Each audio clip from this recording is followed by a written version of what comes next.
매년 10월 10일은 정신건강의 소중함을 알리고 정신질환에 대한 편견을 해소하기 위해 세계보건기구에서 정한 세계 정신건강의 날입니다. 우리나라도 2017년 정신건강복지법을 전면 개정하면서 법정 기념일로 제정하였다고 합니다. 태와 해 뜨는 샘은 정신질환으로 어려움을 겪는 분들이 어느 곳에서나 스스로의 잠재력을 발휘하고 동료로, 이웃으로, 친구로서 존중받는 사회를 지향하고 있습니다.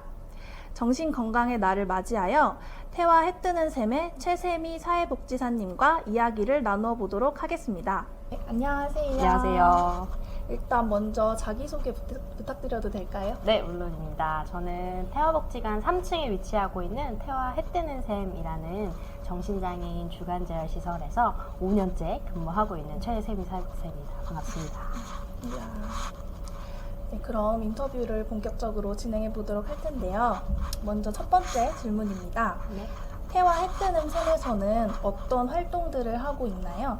네, 자기소개하면서 말씀드렸다시피 저희 태화 해 뜨는 샘은 정신장애인 분들이 낮 시간 동안에 활동하시는 곳이라고 생각하시면 되세요.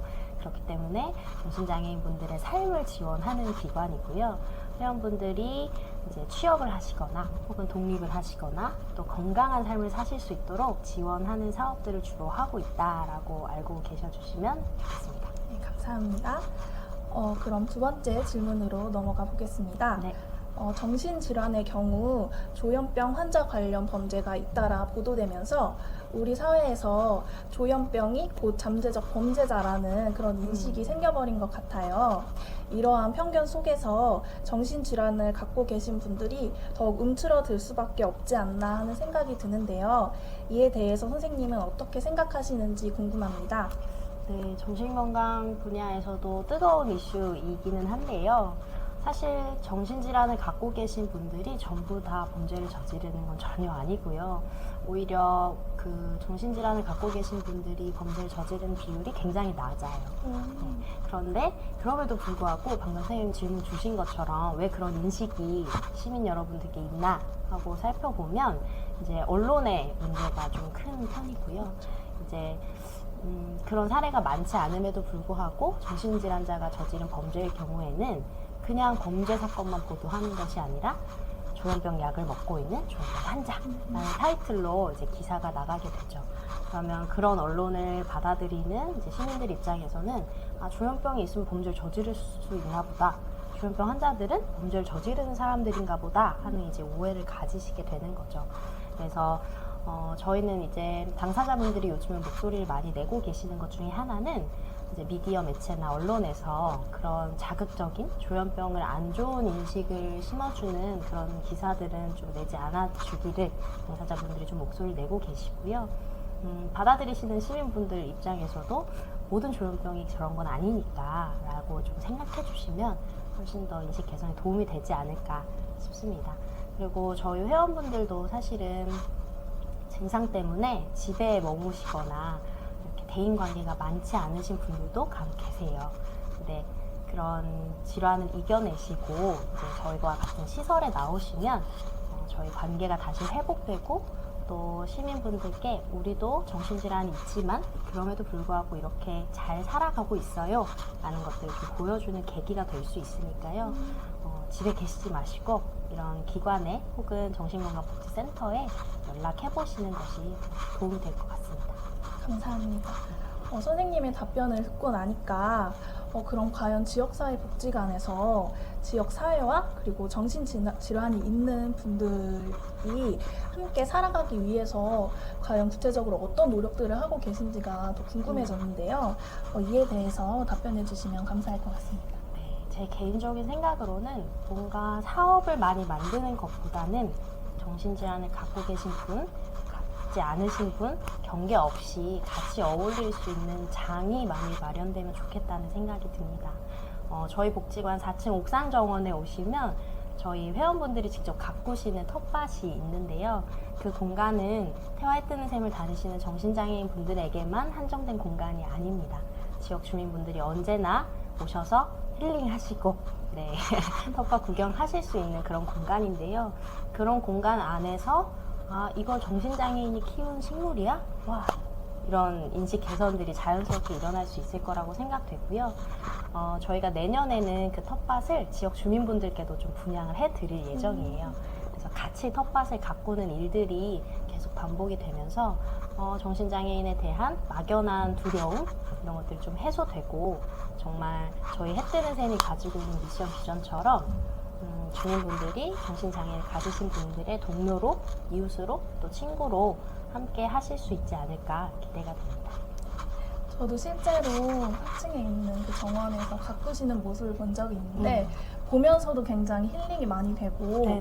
아, 내가 정신질환에 대해서 되게 잘못 생각한 부분이 많구나라는 생각을 많이 했었어요. 그래서 이 인터뷰를 보시는 분들도 한번 와서 구경해 보시면 좋을 것 같아요. 네.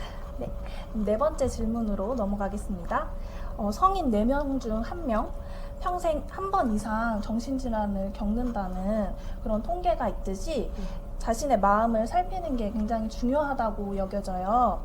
스스로 이를 확인할 수 있는 방법이 무엇일지, 또 외부에 도움을 요청할 방법은 무엇일지 궁금한데 이에 대해서 답변해 주시기 부탁드려요. 네, 그 질문 속에 이미 답이 담겨져 있다고 생각돼요.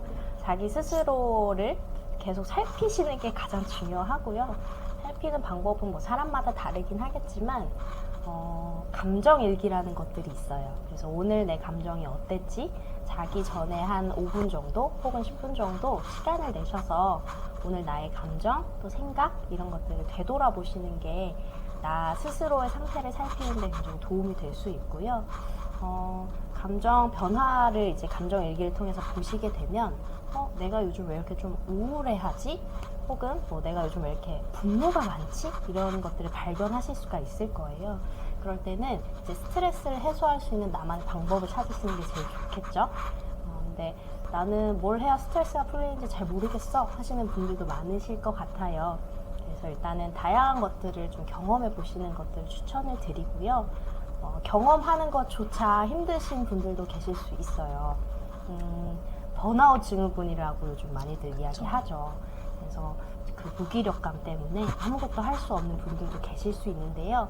그럴 때는 이제 외부에 그 도움을 요청하시는 것이 좋습니다. 저희 자치구마다 정신건강복지센터라는 센터들이 다 있어요. 그곳에서 이제 쉽게 상담을 하실 수도 있고, 혹은 뭐 약간의 상담 치료가 필요하신 분들은 또 다른 기관과의 연계도 가능하니까요. 복지센터의 문은 언제나 열려 있으니 한번 두드려 보시면 좋을 것 같고, 그 외에 내가 요즘 좀 뭔가 소리가 들리는 것 같다, 아니면 뭔가 보이는 것 같다, 혹은 내가 요즘 너무 나만의 생각에 갇혀 있다, 이런 것들을 좀 발견하시게 되면, 혹은 내 주변에 가족이나 이웃이나 친구가 그런 증상을 겪고 있다 라고 한다면 이 문제 역시 복지센터에 가시면 많은 부분 연계되실 수 있고요. 또 사실 정신과 병원도 추천을 드려요. 정신과 병원이 굉장히 저희 사회적인 낙인 때문에 가면 안 되는 곳, 내가 저길 가면 정신병자가 될 것 같아, 이런 기분을 느끼실 수 있는데요. 사실 그렇지 않고요. 그냥 편안하게 내 속 이야기를 할 수 있는 곳이라고 인식하시면 좋을 것 같아요. 그래서 병원에 가셔서 선생님과 상담도 해보시고 약물 치료가 필요하실 때는 약의 도움을 조금 받으시는 것도 좋을 것 같습니다. 감사합니다. 네.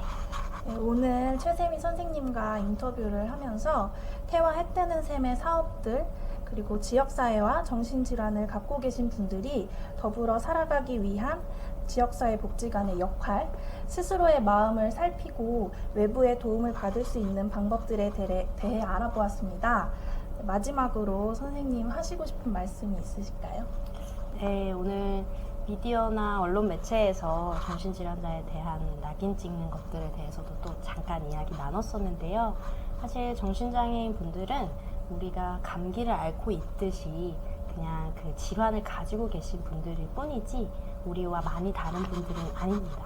그래서 정신건강이 나를 맞아서 또 이런 콘텐츠를 기획을 해주셨는데 이 영상을 보시는 여러분들께서도 정신장애인에 대한 인식이 조금은 바뀌었으면 좋겠고요. 태화복지관에 오시는 분들은 3층에 방문을 하셔서 태화 해 뜨는 셈에 오시면 또 더욱 자세한 이야기를 드릴 수 있을 것 같고요. 언제든지 아까도 말씀드렸듯이 4층 옥상 정원에 올라오셔서 같이 함께 어울리는 시간들이 조금 더 많아졌으면 좋겠습니다. 네, 오늘 인터뷰에 응해주셔서 정말 감사드립니다. 네, 감사합니다. 혹시 영상 보시고 더 궁금한 사항이 있으시면 댓글에 남겨주시면 저희가 답변을 드리도록 하겠습니다. 감사합니다.